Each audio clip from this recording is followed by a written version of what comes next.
नमस्ते, सबका स्वागत। सबको राम राम। आज संडे है और डे है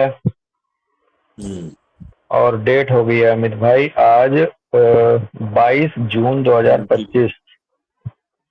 22 जून 2025।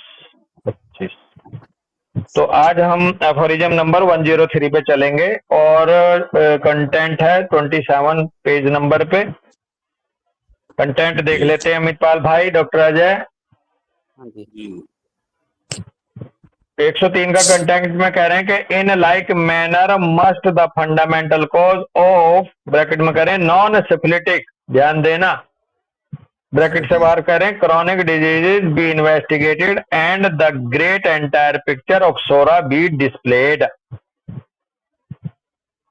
अगर हम ये जो पीछे पढ़ते आए हैं 100, 100, 01, 100, 02 में एक एपिडेमिक डिजीज की तरह से या एक सोरिक डिजीज, एक डिजीज की पिक्चर को कंप्लीट करने के लिए कई सारे लोगों को इन्वेस्टिगेट करके सबकी कलेक्टिव पिक्चर बना करके एक कलेक्टिव सिम्टम्स लेकर के एक पोर्ट्रेट, नियरली कंप्लीट पोर्ट्रेट बना लेते थे डिजीज का। उसी पैटर्न पे बढ़ते हुए हनीमैन साहब कह रहे हैं 103 में कि अगर इसको इसी ढंग से अगर हम करें कि हम फंडामेंटल कोज को, खास करके नॉन सिफिलिटिक डिजीज में अमित पाल, नॉन सिफिलिटिक क्रॉनिक डिजीज में यदि हम इन्वेस्टिगेट कर ले बड़े पैमाने पर इस फंडामेंटल कोज को, तो हम ग्रेट एंटायर पिक्चर को हासिल कर सकते हैं डिस्प्ले करती हुई सोरा की। तो एफोरिज्म और क्लियर होगा। 103 एफोरिज्म में कह रहे हैं कि in the same manner as has here been taught relative to the epidemic diseases which are generally of an acute character, the miasmatic chronic maladies which as I have shown always remain the same in their essential nature, especially the sora, must be investigated as to the whole sphere of their symptoms in a much more minute manner than has ever been done before. देखो, नहीं रुक के बात करेंगे। कह रहे हैं कि इसी तरीके से, इसी ढंग से, जैसे कि मैं आपको एपिडेमिक डिजीज के रिलेशन में बताया या कहा जो कि जनरली एक्यूट कैरेक्टर की होती हैं, कह रहे हैं इसी ढंग से मियाजमेटिक क्रॉनिक मेलेडीज भी which as I have shown always remain the same in their essential nature, especially the sora, जिनके पीछे भी हमेशा एक एसेंशियल नेचर, विशेष रूप से सोरा ही होता है एक कारण। अगर हम कह रहे हैं मस्ट बी इन्वेस्टिगेटेड, फिर कह रहे हैं यदि हम उसको इन्वेस्टिगेट कर लें as to the whole sphere of their symptoms, जितने भी सिम्टम जितने भी रूपों में आता है वो भिन्न भिन्न लोगों में, यदि उसके होल स्पेयर पे जाकर के सारे सिम्टम्स को इन्वेस्टिगेट कर लें in a much more minute manner than has ever been done before, मतलब उतने और बड़े माइन्यूट मैनर में हम इन्वेस्टिगेट कर लें और ज्यादा, जैसा कि पहले नहीं किया था जाता क्या कभी पहले। मच मोर माइन्यूट मैनर, जैसा हम पहले करते आए हैं इन्वेस्टिगेशन क्रॉनिक डिजीज की, अगर उससे भी ज्यादा बारीक मैनर से कर लें सोरा की जांच पड़ताल बड़े स्पेयर पे, कह रहे हैं for in them also one patient only exhibit A portion of their symptoms, A second, A third and so on. तो हम ये पाएंगे अमित पाल भाई, अगर हम ऐसे उसको इन्वेस्टिगेट करने चलेंगे तो हम बिल्कुल वहां भी ऐसे देखेंगे सोरा के क्रॉनिक केसेस में, सोरा से रिलेटेड, कि एक पेशेंट में एक पोर्शन सिम्टम्स का एग्जिबिट होता है, दूसरे में दूसरा पोर्शन, तीसरे में तीसरा पोर्शन, एंड सो ऑन। और इस तरह से बहुत सारे अलग अलग पेशेंट्स में अलग अलग सिम्टम्स का भाग, सोरा की अलग अलग पिक्चर समझ में आती है। प्रेजेंट सम सिम्टम, अच्छा, exhibit and so on, present some other symptoms, और दूसरों में कुछ दूसरे सिम्टम मिलते हैं। Which also are but bracket में कह रहे हैं discovered as it were portion of the totality of the symptoms which constitute the entire extent of this malady. वो सारे के सारे जो पोर्शंस हैं, जो वो सबके सब हिस्सा बनेंगे टोटलिटी ऑफ सिम्टम्स का, जो कंस्टिट्यूट करेगी एंटायर एक्सटेंट पर इस मेलेडी की पिक्चर को। So that the whole array of the symptoms belonging to such a miasmatic chronic disease and especially the SORA can only be ascertained from the observation of very many single patients affected with such a chronic disease. And without a complete survey and collective picture of these symptoms, the medicines capable of curing the whole malady homeopathically cannot be discovered. Bracket में कह रहे हैं to wit the एंटीसोर। ये तो कैडीसी भी बात सुना के निकल लिए और जो जरूरत है उसको भी बता के निकल लिए। हैनीमैन साहब कह रहे हैं कि जो होल एरे ऑफ सिम्टम्स है जो बिलोंग करता है इस तरह के मियाजमेटिक क्रोनिक डिजीज सर, खास करके सोरा से जो बिलोंग करते हैं सिम्टम्स या जो मेलेडी सोरा से बिलोंग करती है, कह रहे can only be ascertained from the observation by very many single patients affected with such a chronic disease. वो केवल और केवल असरटेन हो सकती है, तय हो सकती है या पूरी हो सकती है ऑब्जर्वेशन करके वेरी मैनी सिंगल पेशेंट्स को, यानी कि अलग अलग कई सारे सिंगल पेशेंट को जो अफेक्टेड है इस क्रोनिक डिजीज से, उन सबके ऑब्जर्वेशन से ही असरटेन हो सकती है। और खास करके सोरा की पिक्चर इस तरह के and without A complete survey and collective picture of these symptoms of medicines capable of curing the whole malady homeopathically cannot be discovered। और यहां दे दी हिदायत कि यदि आपने कंप्लीट सर्वे नहीं किया, कंप्लीट पिक्चर नहीं बनाई सिम्टम्स की, तो मेडिसिन जो क्योर कर सकती एक एंटीसोरिक के रूप में इस होल मेलेडी को होम्योपैथिकली वो डिस्कवर नहीं हो पाएगी। तो हम बेसिकली अपनी प्रैक्टिस में क्रोनिक डिजीज को भी पार्शियली लेके आगे चलते हैं। पार्शियली बोले तो पार्शियल पिक्चर के साथ आगे बढ़ते हैं। अगर इस एफोरिज्म को देखा जाए तो होल पिक्चर तो पूरे के पूरे डोमेन बड़े ग्रेट पैमाने पर इन्वेस्टिगेट करके समझ में आएगी। आगे कह रहे हैं and these medicine are at the same time. और यदि आपने एक बार पिक्चर पूरी कर ली अमितपाल भाई सोरा की, तो ये जो मेडिसिन निकल के आएंगी इनके हिसाब से इस पूरी उस संपूर्ण टोटलिटी के ऊपर जो मेडिसिन निकल के आएंगी, कह रहे eight the same time the true remedies of the several patient suffering from such chronic affections. तो यही मेडिसिन ट्रू रेमेडी बनेंगी सेवरल पेशेंट्स के लिए जो कि इस तरह के क्रोनिक अफेक्शन से सफर कर रहे हैं।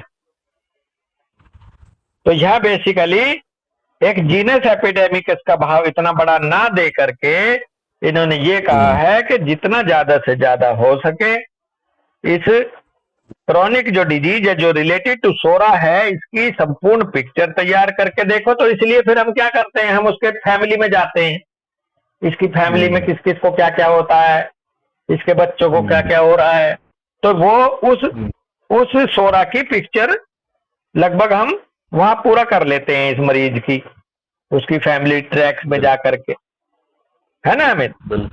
तो इसलिए क्रोनिक डिजीज को ट्रीट करते हुए इसलिए फैमिली हिस्ट्री, उसकी सिबलिंग हिस्ट्री, उसके बच्चों की हिस्ट्री सब कुछ इसलिए जांचते हैं ताकि हम उस सोरा के जो अलग अलग पार्ट हैं, बाबा में किस रूप में था ये सोरा का मैनिफेस्टेशन, माँ में किस रूप में था, पिताजी में किस रूप में था, इस बंदे में किस रूप में आया, तो सारे रूपों को मिला करके एक कॉमन एनालिसिस बनता है इस सोरिकल मेलेडी का। और सोरा बेस्ड मेलेडी का, और फिर इस पे जो मेडिसिन निकल के आती है, रेमेडी जो निकलती है, वो नियर टू परफेक्शन की तरफ प्रेस्क्रिप्शन होता है। किसी को बात रखनी है, कोई पॉइंट है किसी का यहाँ? ओके, डॉक्टर सिमरन आ गई है। हाँ ठीक है बेटा, कोई और क्लियर और बात तो नहीं है सिमरन यहाँ जोड़नी? नहीं। दीपशिखा भी है क्या? नहीं, दीपशिखा नहीं है। चलो, तो ये था 103। तो देखो अभी ना ये कहा है सिमरन लास्ट में अमित भाई कि मेडिसिन निकाल सकते हो एंटीसोरिक इस तरह से। True remedies for several patients, true remedy नहीं कहा, रेमेडीज यानी कि मैनी एंटीसोरिक निकाल सकते हो अलग अलग तरीके के हिसाब से। तो यहाँ ये नहीं कहा कि कोई एक ऐसी रेमेडी निकालोगे जो सेवरल पेशेंट को ठीक कर देगी ना, इन्होंने कहा है ट्रू रेमेडीज यानी कि एंटीसोरिक रेमेडीज का ग्रुप आ जाएगा जो भिन्न भिन्न पेशेंट की सफरिंग को, क्रोनिक अफेक्शंस की, वो ट्रीट करेगा। कई बार हमें कंफ्यूजन सा रहता था कि genus epidemicus of chronic disease कहा था। नहीं, जीनस एपिडेमिकस क्रोनिक डिजीज की नहीं हो सकती, क्रोनिक डिजीज की हो सकती है एक ग्रुप ऑफ एंटीसोरिक, एक ग्रुप ऑफ एंटीसोरिक्स निकाला जा सकता है।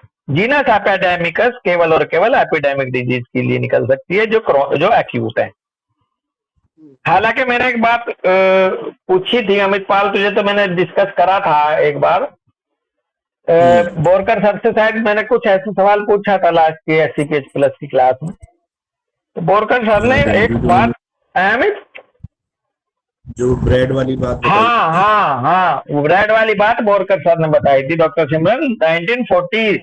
1940 या 1950 के आसपास अमेरिका में बहुत ज्यादा ब्लड शुगर हो गई थी, तो वहां पर कुछ ऐसा ही पैटर्न पे काम किया था कि एक ऐसी मेडिसिन जो बहुत ज्यादा कवर कर रही थी ब्लड शुगर को, ऐसी उनकी ब्रेड में मिलवा दी थी, जो बेकरी में ब्रेड में मिलवा दी थी, तो बल्कि उससे काफी हद तक उन्होंने कवर भी किया था। तो ये थोड़ा सा जीनस एपिडेमिकस और क्रोनिक डिजीज की तरफ का भाव से दे रही है, हालांकि उन्होंने तो क्या मिलवाया होगा क्या नहीं भगवान जाने, होम्योपैथिक तो शायद ना भी मिलवाई हो, और लेकिन ऐसी घटना एक whole mass level of population को ट्रीट करने के लिए एक स्टेप उठा चुका है अमेरिका, ब्रेड के माध्यम से, डायबिटीज को लेकर के खास करके। ये उन्होंने हमें बताया था इस समय अमित सतपाल भाई। ओके, तो अब आ गया है 104। 104 के कंटेंट को जाकर देखते हैं हम 27 पेज नंबर पे। तो यहाँ पे कह रहे हैं कि utility of noting down in writing the picture of the disease for the purpose of curing and in the progress of the treatment. Note है, इसका फुटनोट निकल के आएगा कि फुटनोट में कहेंगे कि how the old school physicians go about the investigation of the morbid state. तो एक तो क्या उपयोगिता है, ये जो केस टेकिंग बताई है हैनीमैन साहब ने 83 से 103 तक कह लो अब लगभग, या 84 से 99 स्पेशली, कह रहे हैं इसका उपयोग क्या है, इसके बारे में बताएंगे 104 में कि क्यों करें हम केस टेकिंग भाई। तो यहां बताएंगे कि क्यों करना जरूरी है। उपयोगिता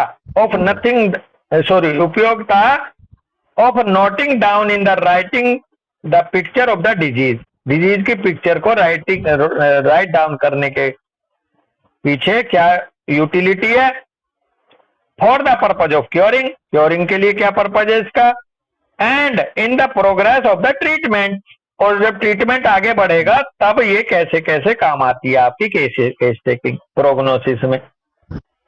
और साथ में ये फुटनोट में ये बताएंगे कि किस तरह से ओल्ड स्कूल फिजिशियंस जो है इन्वेस्टिगेट किया करते थे मॉर्बिड स्टेट को, ये 90 फुटनोट में बताएंगे।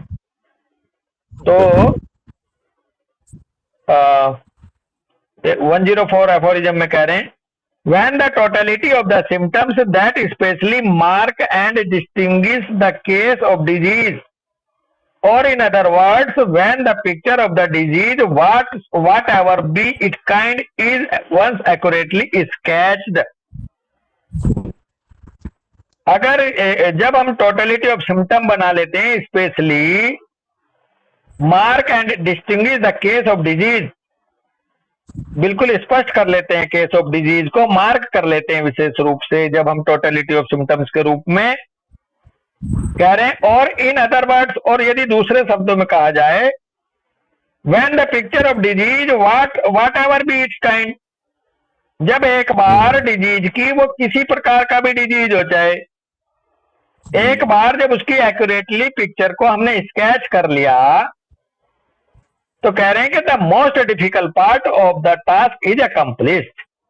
तो समझ लो ये जो बहुत कठिन काम है, एक प्रैक्टिस, होम्योपैथिक प्रैक्टिस या क्योर करना किसी मरीज को, जो मोस्ट डिफिकल्ट पार्ट है इसका क्योर करने वाले टास्क का मोस्ट डिफिकल्ट पार्ट जो है वो समझ लो पूरा कर लिया आपने, यदि केस टेकिंग सही से ले ली तो। किसी राइटर ने कहा भी था, अमित भाई, डॉक्टर सिमरन, दीपेंद्र सर, धीरेन्द्र सर, के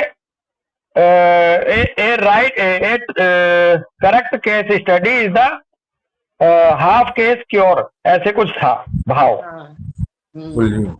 अगर केस स्टडी एक्यूरेट हो गई तो आपने आधा केस को क्योर कर लिया, ऐसा कुछ किसी राइटर ने, या तो कैंट साहब ने कहा या एनिमैन साहब ने, पता नहीं किसने कहा था, बल्कि कैंट साहब ही ऐसी बातें किया करते थे। कैंट साहब ने एक बात और कही थी केस स्टडी के बारे में, कि there a lot of information but not a case, there a lot of information but not a case. क्यों? क्योंकि अगर आप उसमें पिक्यूलियर, अनकॉमन, कैरेक्टरिस्टिक नहीं लोगे, आप तो गार्बेज भर के लिए आए टोकरी में कॉमन का। बिल्कुल। तो इस तरह से उन्होंने, ये शायद उन्होंने कहा होगा कि एक अच्छी केस स्टडी करने का मतलब है कि आधा काम आपने पूरा कर लिया, और वही भाव इसमें है कि most difficult part of the task जो है वो आपका पूरा हो गया, समझ लो। तो इसके एक्यूरेटली स्केच के ऊपर है अमित भाई, फुटनोट यहीं का यहीं निपटाएंगे। कह रहे हैं 90 फुटनोट में कि the old school physician gave himself very little trouble in this matter in his mode of treatment. शुरुआती पेल के कर रहे हैं, शुरुआत से ही सुना के कर रहे हैं। कह रहे हैं जो ओल्ड स्कूल फिजिशियन थे ये अपने आप को बहुत कम कष्ट दिया करते थे इस मसले पे, मोड ऑफ ट्रीटमेंट के। किस मसले पे? इन्वेस्टिगेशन के मसले पे। ज्यादा सिर दर्द नहीं लेते थे वो इन्वेस्टिगेट करने में बहुत बारीकी से। He would not listen to any minute detail of all the circumstances of his case by the patient। ये लो, वो सुनते ही नहीं थे अमित पाल माइन्यूट डिटेल को, ऑफ ऑल द सर्कमस्टांसेस, सभी जो सर्कमस्टांसेस थी उनसे रिलेटेड माइन्यूट डिटेल वो सुनते ही नहीं थे। सभी सर्कमस्टांसेस का मतलब वही जो डायमेंशन है पेशेंट की, उसके केस की, पेशेंट से सुनते ही नहीं थे। Indeed he frequently cut him short in his relation of his suffering. और भैया यद्यपि और क्या करते थे, सुनते तो थे ही नहीं, वो फ्रीक्वेंटली कट हिम शॉर्ट कर देते थे। अगर वो बताने भी लगता था तो कट हिम शॉर्ट कर देते थे in his relation of his suffering से। क्यों करते थे ऐसा? In order that he might not be delayed in the rapid writing of his prescription. ताकि वो इसलिए ज्यादा नहीं सुनते थे और उसकी बात को काट देते थे मरीज की बताते हुए कि ताकि उन्हें देर ना हो जाए प्रेस्क्रिप्शन लिखने में। इतनी जल्दी रहती थी प्रेस्क्रिप्शन लिखने की उन्हें, तो इसलिए वो मरीज की बात भी काट देते थे। Compose of a variety of ingredients unknown to him in their true effect. ऐसा प्रिस्क्रिप्शन को लिखने में देर ना हो जाए, जो प्रेस्क्रिप्शन बना था वैरायटी ऑफ इंग्रेडिएंट का, जिनके बारे में वो खुद भी नहीं जानते थे, जिसके ट्रू इफेक्ट के बारे में क्या क्या मिला, ये क्या क्या करेगा शरीर में जाके। इनडायरेक्ट वे में कितना कड़वी बातें कर रहे हैं हनीमैन साहब यहाँ इनके लिए। कह रहे हैं no allopathic physician as has been said short to learn all the minute circumstances of the patient's case, and still less did he make a note in writing on them. कोई भी allopathic physician, Amit पाल भाई, कोई भी allopathic physician as has been said, कोई भी हो, किसी को भी कह लो, एलोपैथिक का मतलब जो के सिमिलिमम पे नाकाम कर रहा हो, जो एंटी पे नाकाम कर रहा हो, वो एक होम्योपैथिक दवाई देने वाला भी हो सकता है एलोपैथ, वो केमिकल देने वाला भी हो सकता है, केमिकल फार्मेसी वाला, पैरासिटामोल एंटीबायोटिक वाला भी हो सकता है allopath. As has been said, ये कहा जा सकता है यहाँ कि short to learn all the minute circumstances of the patient's case, वो इन माइन्यूट सर्कमस्टांसेस जो पेशेंट के केस में वो इनको सीखते ही नहीं थे, ध्यान ही नहीं देते थे एक तरह से। And still less did he make a note in writing on them, और इसलिए still less did he make a note, वो मुश्किल से ही बहुत ही कमी के साथ कोई नोट बनाते थे पेशेंट के केस का, यानी कि वो रिकॉर्ड ही नहीं करते थे केस, क्या केस है, क्या इंफॉर्मेशन दी बरी सबरी। कह रहे हैं on seeing the patient again several days afterward he recollected nothing concerning the few details he had heard at the first visit. ये तो होना ही था। ब्रैकेट में कह रहे हैं having in the meantime seen so many other patients labouring under different affection. अब इसका दुष्परिणाम ये निकलता था विजपाल भाई, ये नोट ना बनाने का, कि जब वो पेशेंट को कई दिनों के बाद फिर दोबारा देखते थे फॉलोअप में, तो वो कुछ भी उससे रिलेटेड रिकलेक्ट ही नहीं कर पाते थे, कुछ भी डिटेल जो उन्होंने पहली बार जो सुनी थी, जब पहली बार देखा था, जो जो बताया था, उस डॉक्टर, उस फिजिशियन के पास कुछ भी इंफॉर्मेशन रिकलेक्ट नहीं होती थी। क्यों? क्योंकि इस बीच में उसने बहुत सारे दूसरे पेशेंट देख लिए थे जो अलग अलग अफेक्शन से लेबर कर रहे थे,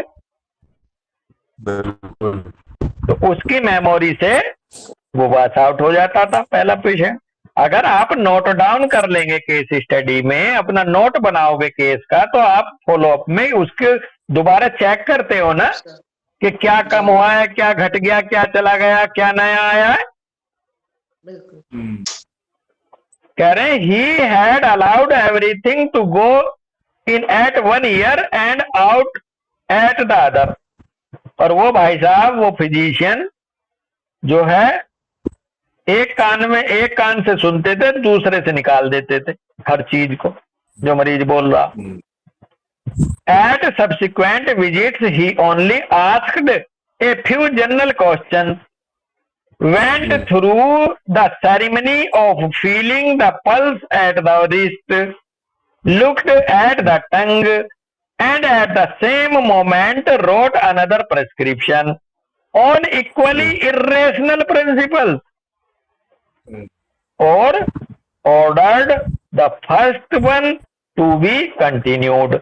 ब्रैकेट में कह रहे हैं in considerable quantities several times a day, and with a graceful bow he hurried off to the 5th or 6th patient he had to visit in this thoughtless way in the course of that forenoon. क्या बात कह रहे हैं Hahnemann साहब। आने वाली जो visit थी वो केवल और केवल कुछ जनरल क्वेश्चन ही पूछते थे। फिर सेरेमनी के लिए एक सेरेमनी का मतलब औपचारिकता के लिए कुछ एक जनरल क्वेश्चन पूछता था फिर, क्योंकि नोट तो है नहीं फिजिशियन के पास कैसे असली फीलिंग क्या थी। सेरेमनी बिल्कुल। के लिए, औपचारिकता के लिए कुछ एक जनरल क्वेश्चन पूछ लिए, पल्स चेक कर ली रिस्ट पे, जीभ दिखाओ। अब आप याद कर लो ओपीडी में जो हॉस्पिटल में आपने इंटर्नशिप करी होगी या किसी भी एलोपैथ के पास जाते हो, जीभ दिखाओ, आंखों का स्क्लेरा देखेगा, टॉर्च लगा के देखेगा, आ करो, ये सब। ये नहीं है कि नहीं करना, लेकिन वो एकमात्र इसी पे, इसी सेरेमनी तक रह जाता था। बिल्कुल। और इस सेरेमनी को करते हुए eight the same time, sorry eight the same moment, फिर उस क्षण भी वो या तो दूसरा प्रेस्क्रिप्शन लिखते थे इक्वली इरेशनल प्रिंसिपल के आधार पर, या फिर जो पहला प्रेस्क्रिप्शन दे रखा उसी को कंटिन्यू करने के लिए बोल देते थे, considerable quantity several times a day में के रूप में। और इससे आगे तो बड़ी मजे की बात कही है, एंड विद ए ग्रेसफुल बो, बड़ा ग्रेसफुल तरीके से गर्दन को नीचे झुकाते हुए, अच्छा yes yes, he hurried of, वो जल्दीबाजी में रहता था या रहते थे या रहते हैं, पांचवा छठा पेशेंट देखने के लिए उन्हें जल्दी रहती है। मतलब ऐसा लग रहा है जैसे हम किसी एलोपैथ के चैम्बर में उससे बात कर रहे हैं और हमारे सामने वो, उसे है तो जल्दी दूसरे मरीज को बुलाने के लिए और हमसे बात कर रहा बड़ा नरमी से और बड़ी जल्दीबाजी सी में।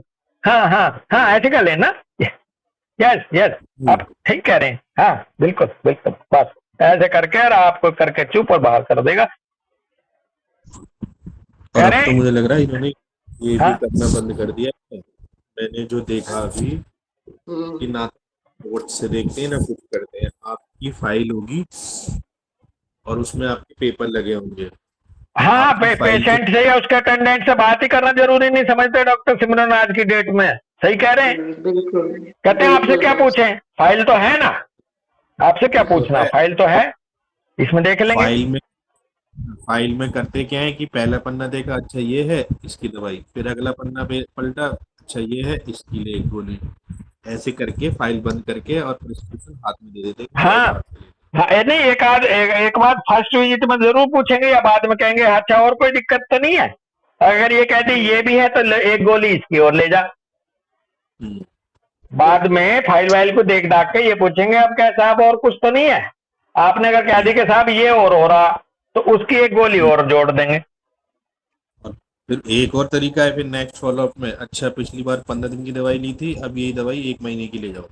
हाँ, अगर सही चल रहा है तो, अगर उन्हें लगा कोई नई चीज नहीं आई है, उसी को तो कह रहे हैं एनीमैन साहब, यहाँ कह रहे हैं या तो considerable quantities several times a day में उसी पहले वाले प्रेस्क्रिप्शन को कंटिन्यू कर देते हैं या कोई दूसरा प्रेस्क्रिप्शन दे देते हैं, और ऐसा प्रेस्क्रिप्शन दे देते हैं, कह रहे हैं आगे एनीमैन साहब कि उसी तरह से इन दिस थॉटलेस वे, बिल्कुल विचारहीनता के साथ, बिना विचारे ही तरीके से करते चले जाते हैं in the course of that फॉरनून। सुबह की ओपीडी पूरी हो गई, फिर शाम की ओपीडी में ऐसे करेंगे। हाँ जी। कह रहे हैं द प्रोफेशन विच है, क्या बात है, the profession which of all other requires actually the most reflection, a conscientious careful examination of the state of each individual patient and a special treatment founded thereon, was conducted in this manner by persons who called themselves physicians, rational practitioners। ये और चपाट मारा कैड़ा करके, कह रहे हैं एक ऐसा profession जो दूसरे सभी प्रोफेशनों में सबसे ज्यादा चिंतन मनन मांगता है, ध्यान मांगता है, कंसंट्रेशन मांगता है, जो प्रोफेशन सभी प्रोफेशनों में सबसे ज्यादा कंसाइंशियस होना मांगता है अमितपाल, एक ऐसा प्रोफेशन जो careful examination of the state of each individual patient मांगता है, ऐसा प्रोफेशन क्योर करने वाला ट्रीटमेंट का, उपचार का, and special treatment founded thereon, और जो सारा कुछ सूचनाएं मिली उनके ऊपर एक स्पेशल ट्रीटमेंट की मांग करता है। कह रहे हैं was conducted in this manner by persons who called themselves physician, और आगे आगे कह दिया इटैलिक्स में मतलब रेशनल प्रैक्टिशनर। इस तरह से कंडक्ट किया जाता है या जाता था इस ढंग से उन व्यक्तियों के द्वारा जो अपने आप को फिजिशियन कह रहे हैं, और फिजिशियनों में भी रेशनल प्रैक्टिशनर कह रहे हैं कि हम तो नीतिगत तरीके से, हम तो नियम के अनुसार, हम तो आदर्श तरीकों से प्रैक्टिस करते हैं।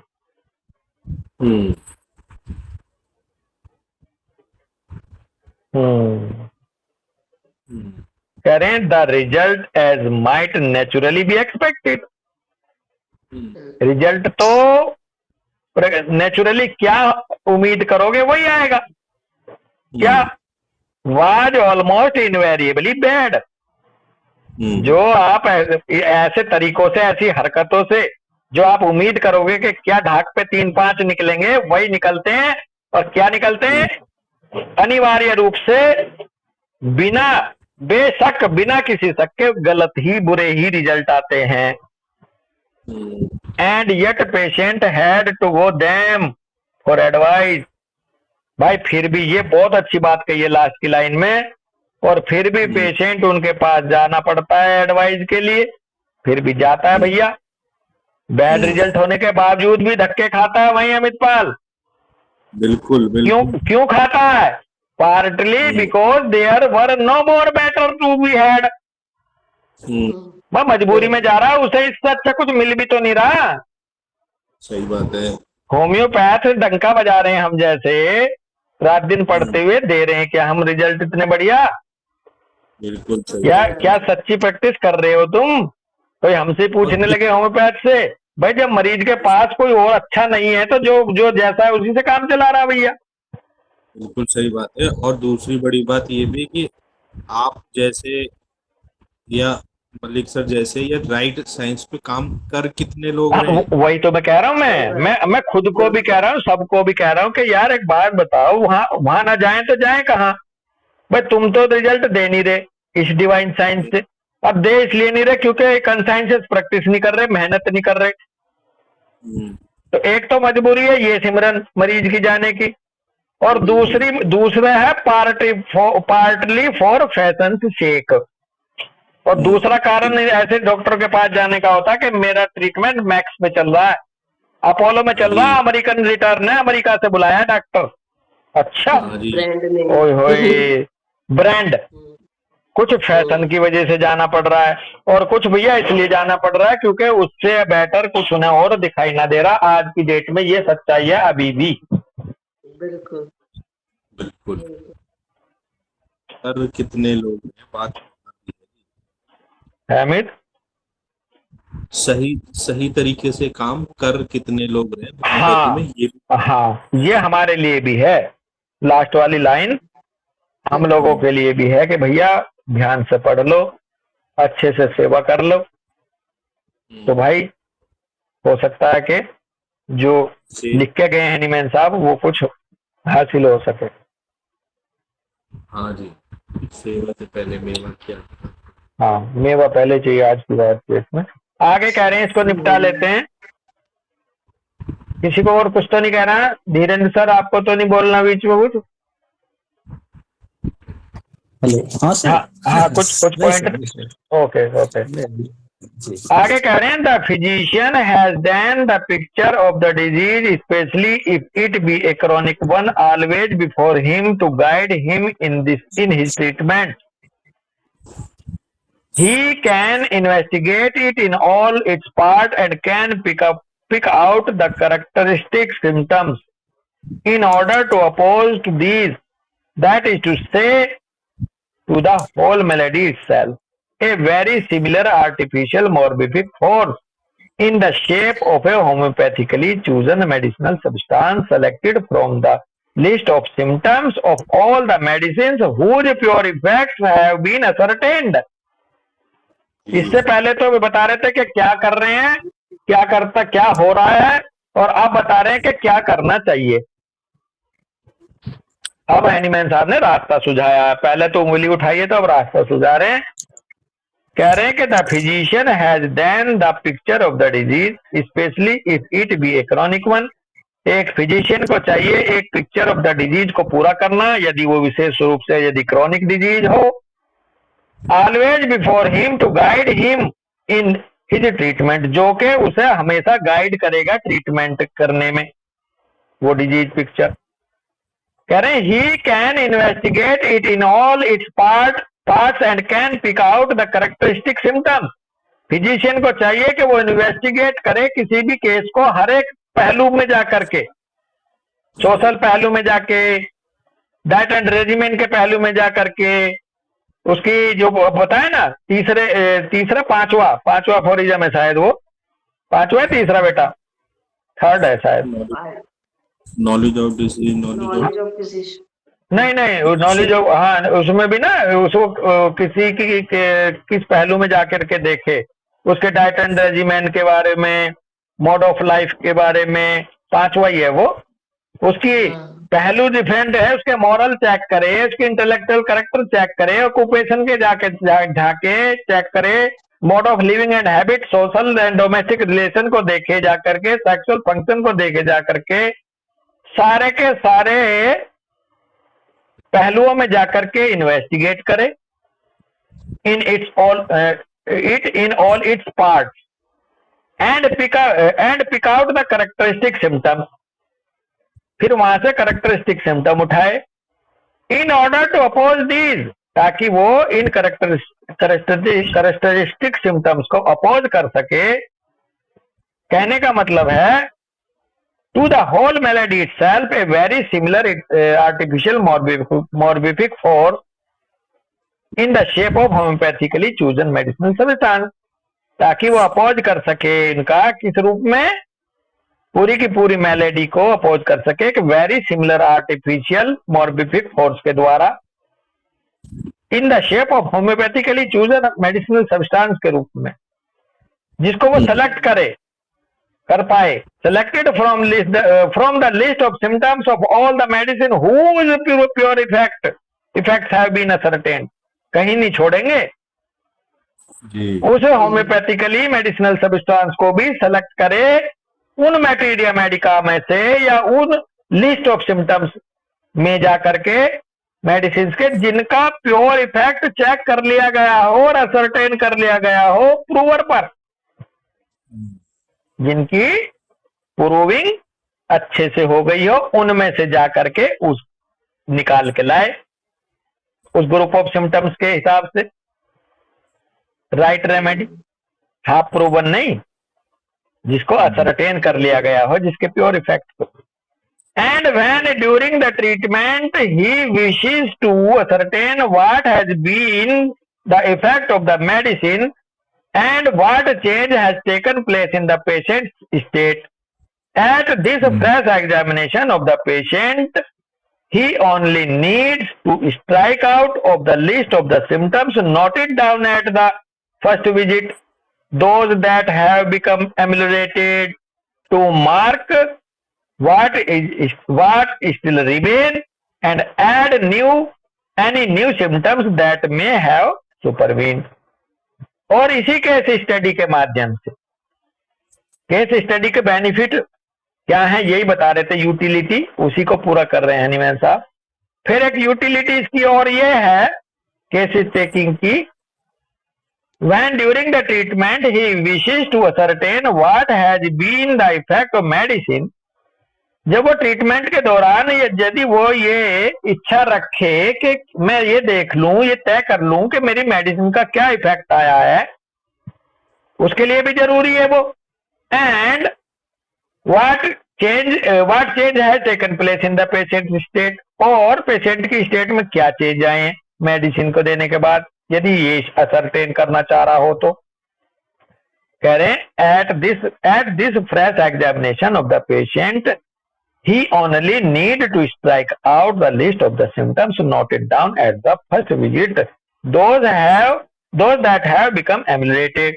तो ये जो सिम्टम्स की लिस्ट बनाई थी नोट करते हुए केस टेकिंग के दौरान वो वहां जाकर के फिर देखे और ये देखे कि कौन कौन से तो एमिलरेशन में चले गए, कौन कौन से तो एमिलरेट हो गए और कौन कौन से बचे हैं उनको मार्क कर ले। जो बच गए अमितपाल उन्हें फिर मार्क कर ले कि अभी ये भी है, ये भी है। और कोई नया सिम्टम कोई जुड़ा हो फॉलोअप में, मेडिसिन देने के बाद मरीज के अंदर कोई नया आया हो पिक्चर में, उसे भी देख ले। या फिर वो कोई सुपरवीन तो नहीं कर रहा, कोई उभर के तो नहीं आ रहा, पहले कोई कम था अब वो और बढ़ चढ़ के तो नहीं आ रहा फॉलोअप में। ये सारी चीजें कब पता कर पाएगा डॉक्टर सिमरन फिजिशियन? जब वो एक प्रॉपर केस स्टडी या केस नोट डाउन करे। जी और अगर किसी ने अपने केस में केस रिकॉर्ड नहीं बनाया क्लिनिक में, कोई डॉक्टर फिजिशियन अगर केस को नहीं लेके चलता है नोट डाउन करके केस स्टडी के रूप में, रिकॉर्ड कीपिंग नहीं करता है, रिकॉर्ड कीपिंग वर्ड आता था कि रिपोर्टरी जब हम पढ़ते थे, तो वो फिजिशियन नहीं सही से जज कर पाएगा, नहीं सही से असरटेन कर पाएगा कि क्या तो ठीक हुआ है और क्या मेरी मेडिसिन ने करा है और क्या नया जुड़ा है और क्या चला गया। बिल्कुल। तो ये था भाई केस स्टडी की उपयोगिता। ये फाइनल टच दिया 104 में कि क्यों हम केस टेकिंग करें। अगर कोई सवाल पूछे नया बच्चा जो अभी एडमिशन लिया है, तो भाई वो जरूर ये सुन ले कि इसलिए करें, केस टेकिंग की जरूरत इसलिए है। ठीक है जी। बिल्कुल जी जी तो बॉस। आज यहीं रुकेंगे, बहुत अच्छा लगा। और सबको नमस्ते भाई, सबको राम राम, सबका धन्यवाद। नमस्ते बॉस। राम राम बोल। राम राम भाई।